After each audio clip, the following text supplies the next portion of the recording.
যাচ্ছে না, সঠিক তথ্য প্রচার করা যাচ্ছে না। মিডিয়ার মাধ্যমে সঠিক তথ্য প্রচার হবে, চাঁদাবাজির কথা উদ্ঘাটন হবে।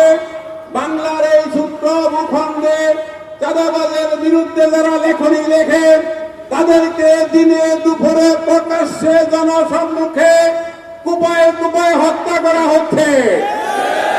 পাথর দিয়ে ভর্বরচিতার মাধ্যমে পাথরের আঘাতে জর্জরিত করে চাঁদাবাজের বিরুদ্ধে কথা বলার কারণে মৃত মানুষকে তারা পাথর দিয়ে হত্যা করছে।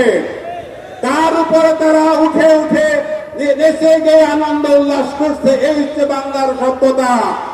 জামাত ইসলামী এই কালচার পরিবর্তন করতে চায়। জামাত ইসলামী ক্ষমতায় গেলে সন্ত্রাসী করার কেউ সাহস পাবে না ইনশাআল্লাহ। চাঁদাবাজ থাকবে না, দুর্নীতি থাকবে না। যে দুর্নীতির মাধ্যমে বাংলাদেশ থেকে কোটি কোটি টাকা পাচার হয়েছে, যা অর্থনীতির যে দোষ নেমেছে এখন পর্যন্ত তা সংশোধন করা যায় নাই। প্রিয় ভাইরা, আজকে আমাদের এই আশুলিয়া অঞ্চল যানজটে পরিপূর্ণ। রাস্তা দিয়ে যাওয়ার সময় বলা যায় না কতক্ষণ আপনি কোথায় গিয়ে পৌঁছাবেন। কেন হয়েছে? ফুটপাতের ব্যবসার কারণে হয়েছে। রাস্তার মোড়ে মোড়ে ভ্যান গাড়ি বসে বসে, রাস্তার মোড়ে মোড়ে চৌকি বসিয়ে সেখানে ব্যবসা করা হচ্ছে।